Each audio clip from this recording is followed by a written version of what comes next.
A very good afternoon and welcome to the Lite Bite Lunch. My name is Rudy Devon and we're delighted to be joined today by Seán McKiernan. So, pull up a cup of coffee, or pull up a seat, grab a cup of coffee and join us for a half an hour for a chat.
So, good afternoon. It is indeed the 2nd of March. It's 1 o'clock and it's time for a Lite Bite Lunch. I'm absolutely delighted to be joined today by Seán McKiernan. Seán, it was probably easier to discuss what Seán doesn't do more so than what he does. But I think the best thing to do is give him a couple of minutes to tell us a little bit about himself. Rory, great to join you on your programme. Great fan of the Lite Bite series. Great fan of what you're doing in terms of micro business, and a great fan of the fact that you are operating out of Ballinamore in County Leitrim, where my ancestral roots are. Part of the country I'm very fond of, where my father came from, where my grandfather was a sculptor and also a great musician. And so I'm very fond of that part of the country, and I'm glad to be engaging with you today. I suppose, as you've alluded to, I wear many different hats. I'm a former politician, former member and chair of Cavan County Council, former member and chair of Cavan and Monaghan Education and Training Board. But I suppose in contemporary times, I've moved into different areas away from politics. A lot of the skills that I learned through politics and through my community and voluntary work, I'm now utilising in terms of a career, in terms of my self-employment. That has a number of different streams to it. One of them is mediation. Another is acting as an independent chair or independent panel member on interview boards, both in the public and private sector. There's a lot of advantages to having an independent and external pair of eyes and ears in that type of process to challenge thinking, and as well as that to make sure that the process is compliant with legislation, etc. I suppose that has then brought me into another niche in terms of offering training to people who are going for interview, or indeed training for people who conduct interviews. And I do a lot of that in terms of helping people achieve their dream job. A lot of people are a bit phased by interviews, a bit intimidated by them, or maybe they've been in the job for a long period of time and they haven't done an interview for many years and they're a bit scared of them. So there's a lot of potential there in terms of training and coaching people in that area. As well as that, I do have a number of clients in terms of communication and PR advice, and mainly in the political field. So that's kind of a synopsis, Rory, of what I do. That's great, thanks a lot. That's a great way to explain it. Most of the caps you wear, but I know there's several others. One of the first things I wanted to talk to you about is mediation. And it expands across a lot more than just employer-employee relations. You also do quite a bit of business-to-business mediation as well, in disputes and that type of thing, don't you? Yeah, well, just I suppose mediation can be both formal and informal. I suppose in the context of being formal, we have in Ireland the Mediators Institute of Ireland, and they do kind of assessment and they accredit people. So there are different people offering training. Some of it is more practical, others do a more academic type of training. But irrespective of what the training you've done, you still have to pass a practical assessment, and thankfully I did that last year. The Mediation Act of 2017 kind of puts mediation on a legal footing. So for any civil matter, it's not relevant in terms of a criminal matter, but in terms of any civil matter, if you're engaging a solicitor, that solicitor is obliged to check with you, have you considered mediation as a possible way of resolving the problem before you engage in legal letters or proposed legal action, etc. I suppose people think of mediation in terms of purely the legal profession. There are a lot of solicitors and indeed ex-judges who have moved into that space. But in reality, it's a profession and it's a skill set that anyone can have, anyone can do the course, anyone can get the qualification. And in fact, the broader life experience you have, the better in terms of the skills you can bring in to the mediation. Absolutely. I suppose just to highlight as well, there are other similar sounding disciplines like adjudication and arbitration. Mediation is not any of those things. Mediation is a voluntary process. About 70% of the time it's successful, which is quite a high success rate. People have to come to it in a voluntary way. They kind of come to it there. And the mediator, your skill set and your role is active. It's trying to hear common ground in the parties, try and show that to the parties. Right, I'll just stop you there for a second, Seán. We seem to be having a problem with your sound. We're just going to try and reset it here. No, just try talking to us there. Yeah, can you hear me? Yeah, you're back with us there, Paul, properly now. Where did you lose me, Rory? Where would you like me to come back in? Well, you were just talking about the different types of thing, arbitration, etc. Yeah, so mediation is not about, as a mediator, you're not there to impose a solution. You're there to listen carefully and actively. You're there to draw out the common ground and hopefully the solution out of the two parties. You don't have a role in imposing a solution or trying to highlight the common ground to them. You highlight the common ground through your questions, through making them hear each other and understand each other. Yeah, we've a question coming in there.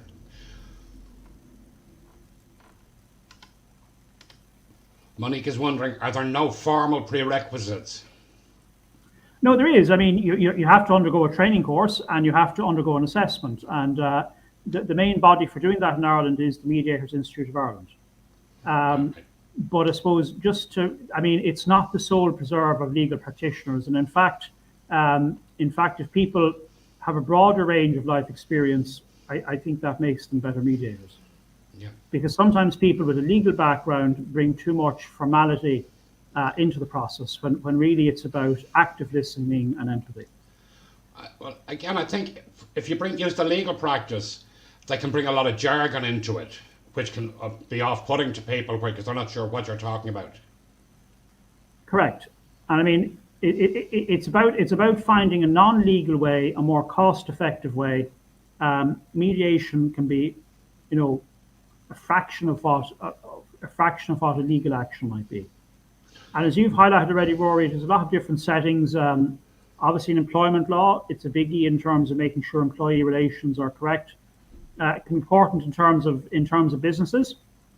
Maybe if a deal is in jeopardy or there's been some sort of misunderstanding.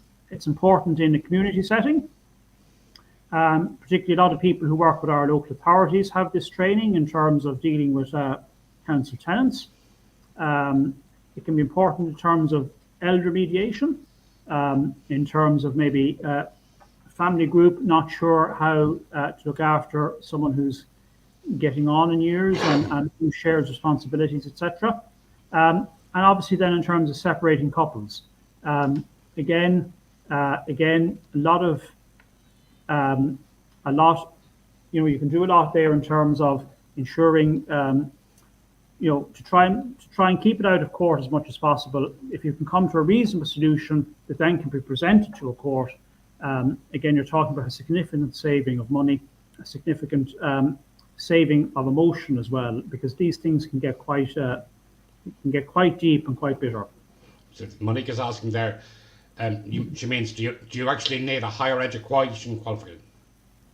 You don't. I mean, anyone can do a mediation course. As I said, some of them are more theory orientated. Some of them are more practically orientated in terms of role play. But as I said, the accrediting body in Ireland is the Mediators Institute of Ireland, and they have an assessment which is a role play, and that assessment is done both by the assessor, but there's also an element of self-assessment. And I suppose the element of self-assessment is to see how much of theory you have actually taken on board as you assess yourself on a video, and also how self-reflective you are, because a strong part of mediation is self-reflection and is an openness to improvement and to learning. You don't need a formal qualification to become a mediator. Indeed, I would argue the more life experience you have in the broadest range of settings, the better. Be it in the community and voluntary sector, be it in business, be it in whatever sector, because all of those skills can be brought to bear on the type of mediator you become. Right. And Maggie just asks there, you must see a huge variety of situations every week. I do, and I suppose I'm not going to start talking about them because another important part of mediation is confidentiality. But again, I think that's part of what makes the job interesting, that no 2 days will be the same. No, and I suppose if I can refer maybe to the work I do in terms of being an independent chair on job interview panels in both the public and private sector. One of the reasons I enjoy doing job interviews is that you do get to meet a wide range of people, both the people who serve with you on the board, to your left or to your right, and also the people you're meeting across the table in terms of the training they've done to get where they are. You get their CV, you get an insight into their life journey.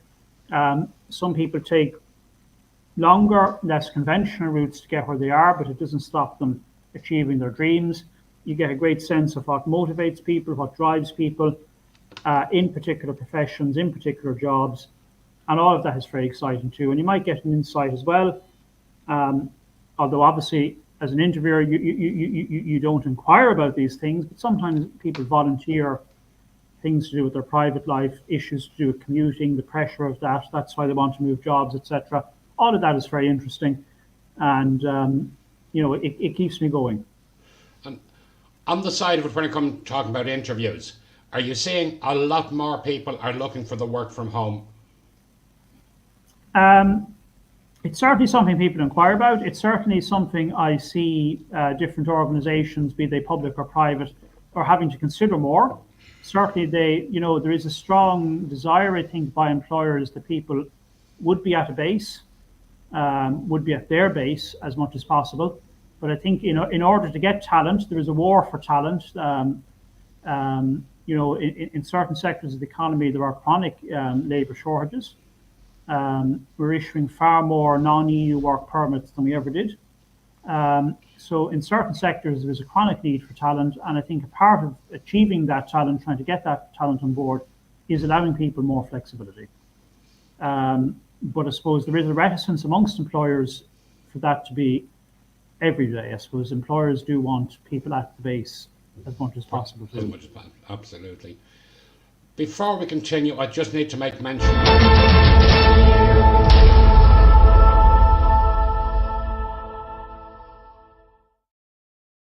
Yes, indeed, Micro Business Awards season is happening. All the entries are in. They're all gone out to the judges now to be looked through. But you can still vote on the People's Choice category. To vote, visit irishmicrobusinessawards.ie. You go to the Enter page, then put in the name of the company and why you think they should be the People's Choice. That's going to be open right the way through to August, and it is limited to 1 vote per email. And you can vote every day, but it has to be just the once with the 1 email address. The results of the finals on October 21st, and we would love to see you all along there. And it promises to be an absolutely great night.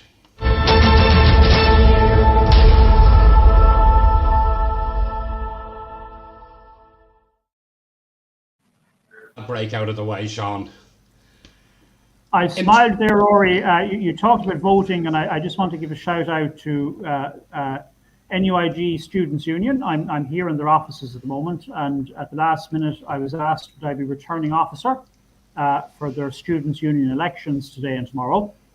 So when you were talking about voting and voting in the proper way for the Micro Business Awards, I just was smiling there to myself because when I come off this call, I have to go back and do my tour of the polling stations and make sure everything has been done properly here. And I just want to wish everyone here in NUIG Galway Students' Union who's going for positions the best of luck. It's great to see our future leaders in the country vying for support and putting their ideas out there. Absolutely. And it's so hard to do at times, to put yourself out and face the risk of rejection. 19, 20, 21, you know what I mean? Like, it's their first outing, and I remember what it was like to be that age, and I wish them all the very best. Absolutely, and we concur with your thoughts on that.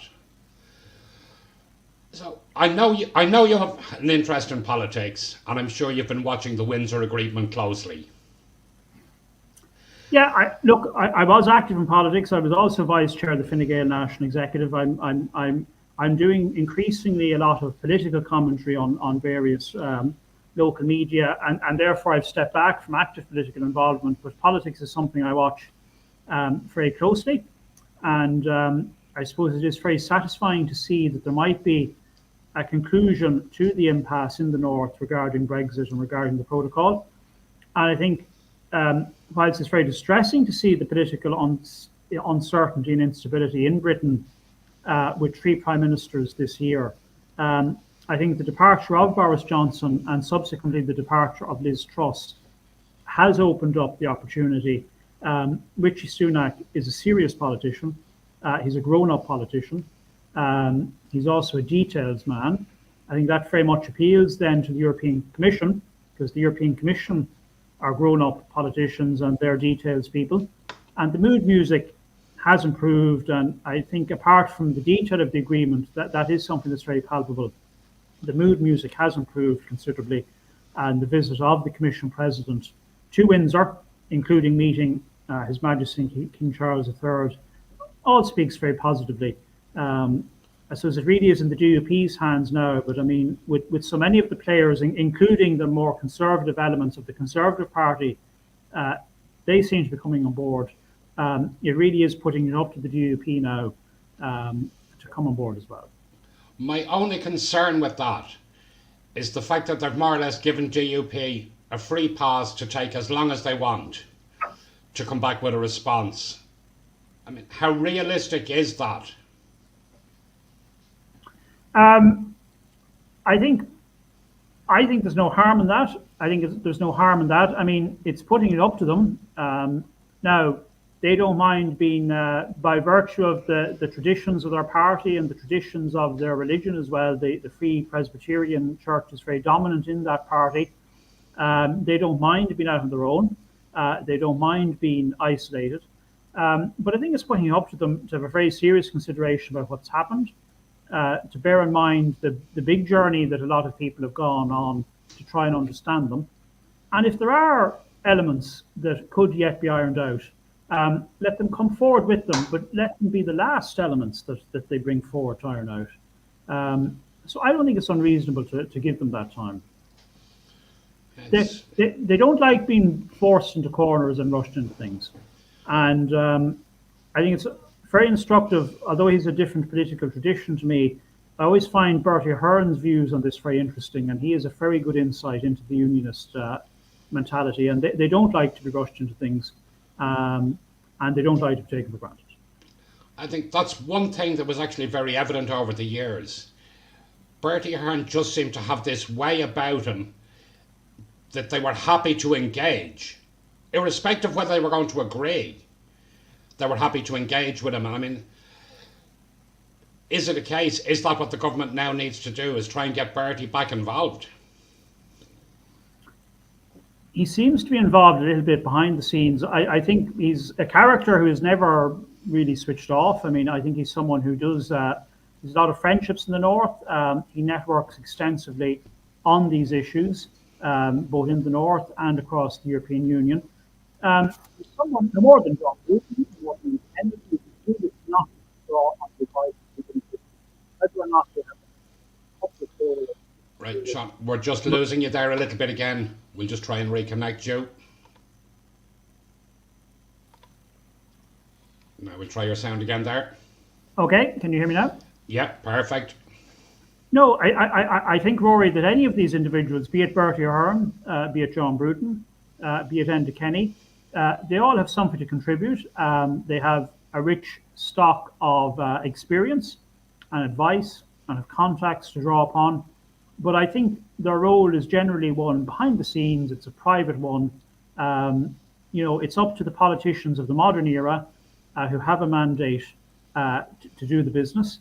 But I mean, I think those people are wise to draw on as much experience as possible in doing that work. Yeah, I absolutely agree. Irrespective of which party it is, if you have somebody who has something genuinely to offer, well, then bring them on board.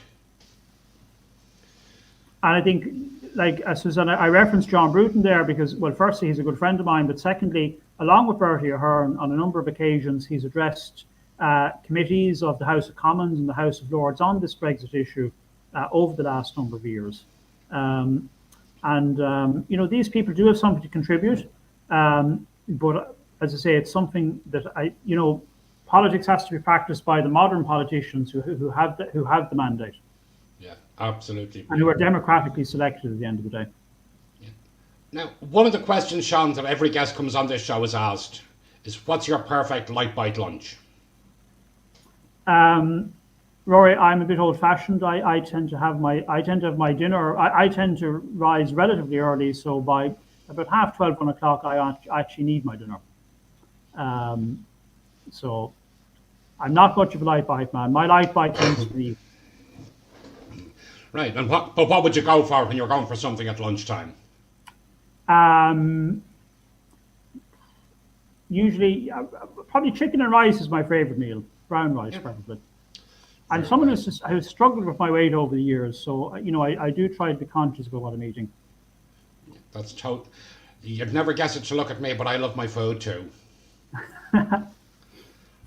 Although I have to say, I mean, I've been doing Slimming World for a few years now, and I've managed to take 6.5 stone off. So, and I still enjoy food. No, but I tend to be up. I don't want to be relatively early, so as soon as come lunchtime, I'm fairly hungry. Yeah, well, I'd be exactly the same, John. I do the same thing. I'm up early, and I'll see now what Cheryl has for dinner for me today when I get home. I've another question in there from Maggie for you. Very good. Or sorry, from Monique. Can you describe the personality type of a good mediator? I think there's someone who very much values listening, who values the opinion of others beyond the opinion of themselves, who has as little ego as possible, because, as I said, the skills of a mediator are not about imposing a solution. So we're not engaging in adjudication. We're not engaging in arbitration. You know what I mean? We're not a judge. So who's a good listener, who can ask good questions, who can ask open questions, who can ask questions that will tap into the emotions of the people and get them to share the emotional experience, because sometimes the other party has to hear that. The other party might be oblivious to the emotional harm or damage that they've done by their actions to the other party. So all of those are good skill sets in a mediator. Patience, obviously, because these things take time. It's unlikely to be solved in one session. You might be very lucky, but it's unlikely to be solved in one session. So patience, confidentiality, obviously, biggie, very important. And so it's just a demeanor and a tone and a way with you that will settle people down, that will inspire confidence in the process. So those are some of the traits that I think are important in a good mediator. I'm not saying it's an exhaustive list. Other listeners may want to mention other ones that occur to them, but they're the main ones that occur to me. Yeah. Well, time is flying along on us, and we only have a few minutes left. I do want to talk to you about your course. You're very gracious, Rory, in allowing me to mention that. On Monday evening, I'm going to be doing something that is a bit of a new thing and an adventure for me. I'm going to run an online course for people who want advice on CV writing, on cover letters for jobs, and on the interview process itself. It'll go on for about an hour and a half. I won't be sharing all of my wisdom, but I'll be sharing a good bit.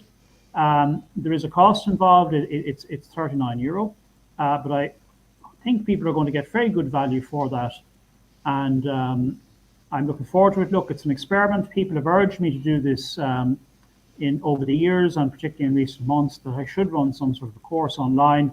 So I'm just taking the plunge and doing it, and it'll be, you can access it via my LinkedIn, or if you want to search for Seán McKiernan on LinkedIn, on Twitter, on Facebook, etc. You'll see my various profiles, and you'll see a link to this course if it interests you. It should be of interest to anyone, people who are hunting for the first job, people who maybe haven't done interviews in a long number of years and are a bit nervous about it.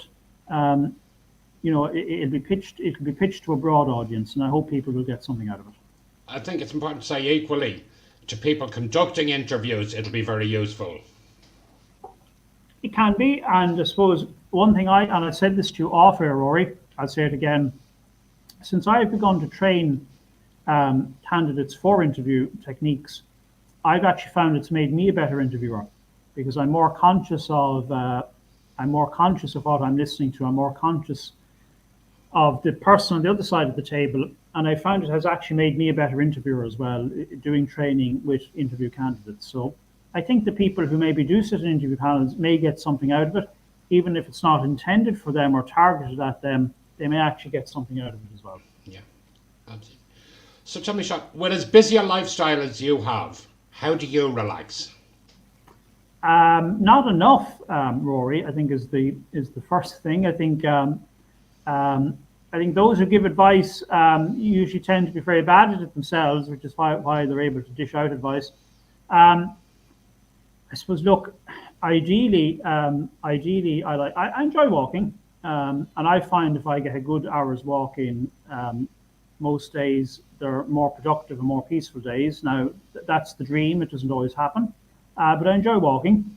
I enjoy a modest, maybe weekly meet-up where there might be a pint or two with friends. And again, that's not always easy to schedule. And if it's not scheduled, I kind of feel the consequence maybe the following week. We all need that bit of human contact and decompressing. But I'm very lucky in Bailieborough, as all the people of my area are. We have the Castle Lake, which is an excellent spot for walking, as is Loughnane Mountain between Bailieborough and Kingscourt. Two excellent locations. I prefer Loughnane because you don't meet many people up there. The Castle Lake, you tend to meet everyone, and you get all the news of the town, but you don't get a very good walk because you're stopping and starting so much. So I prefer Loughnane. You tend to get an uninterrupted walk up there. And of course, with your previous political hat on, people still approach you. Any chance you can help with this, or can you work on that for me? That still happens occasionally, Rory. Like, I'm nearly 10 years out of the council now, and I think some people genuinely don't realise that. But look, if people approach me with an issue, I'll still deal with it or refer it on up the line to someone else. I don't mind doing that. At the end of the day, it's about helping people. I don't mind doing it. Absolutely. Well, Seán, unfortunately, time has caught up on us. It's scary. I mean, I wondered how we'd fill the half hour, and now we have to depart. Absolutely. Well, listen, thank you so much for taking the time to join us today. We will be back in 2 weeks' time with another surprise guest and lots to talk about, and we hope you can join us then. Good afternoon.